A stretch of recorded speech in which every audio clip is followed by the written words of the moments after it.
This is PYQ from IIT JEE from the greatest integer function, and it is very easy. Let us see the solution. Let greatest integer function of x denote the greatest integer function less than or equal to x.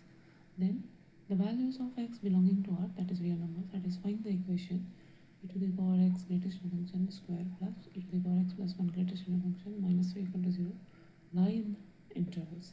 These are the options. So let us see the solution. Solution will be like this. You write the given expression and let e to the power x as t. In that case, this equation will be reduced to greatest integer function of t square plus greatest integer function of t plus 1 minus 3 equal to 0. Okay. Before that, we know this property that greatest integer function of x plus m equal to greatest integer function of x plus m, where x is the real number and n is the integer. Integer will come out directly. Okay. We will use here for this.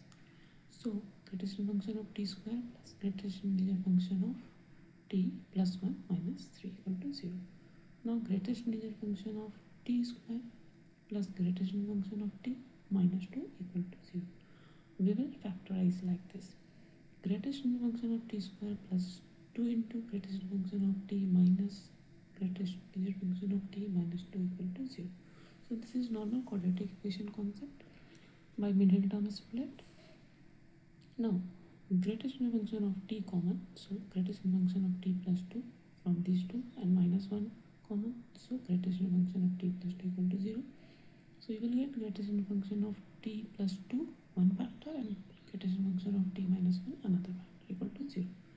Now greatest function of t first factor will give you 1, greatest function of t second factor will give you minus 2.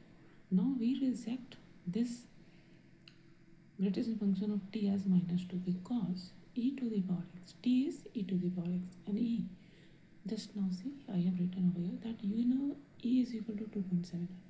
So any power, whether positive or negative, of this number will always be positive. Okay, means 2 raised to the power 1, 2, 3, 4 whatever will be positive, as well as 2 raised to the power minus 1, minus 2, minus 3 will also be positive.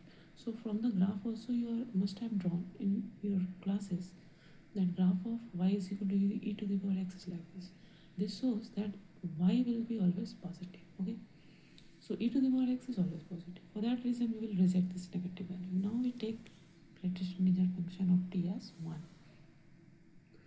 So e to the power x greatest integer function will be 1. Now this shows that e to the power x will lie between this interval 1 less than equal to e to the power x less than 2, because in this range only its greatest integer value will be equal to 1. Now we will take the natural logarithm on throughout this inequality. Natural logarithm is base e logarithm. Okay. Now see, so this inequality will take the form of ln1 less equal to ln e to the power x less than ln2. ln1 you know that 0, and this ln e to the power x means ln m to the power n becomes n into ln m.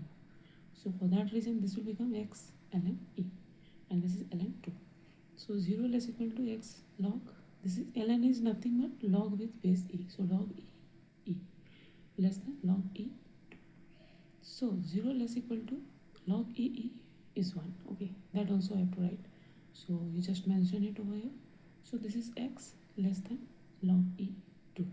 So this shows that x is belonging to the interval, closed interval from the left side with 0, and the right side your limit will be log base e2. Okay, this is open because it is not equal to 2. Okay, so option D is the correct option.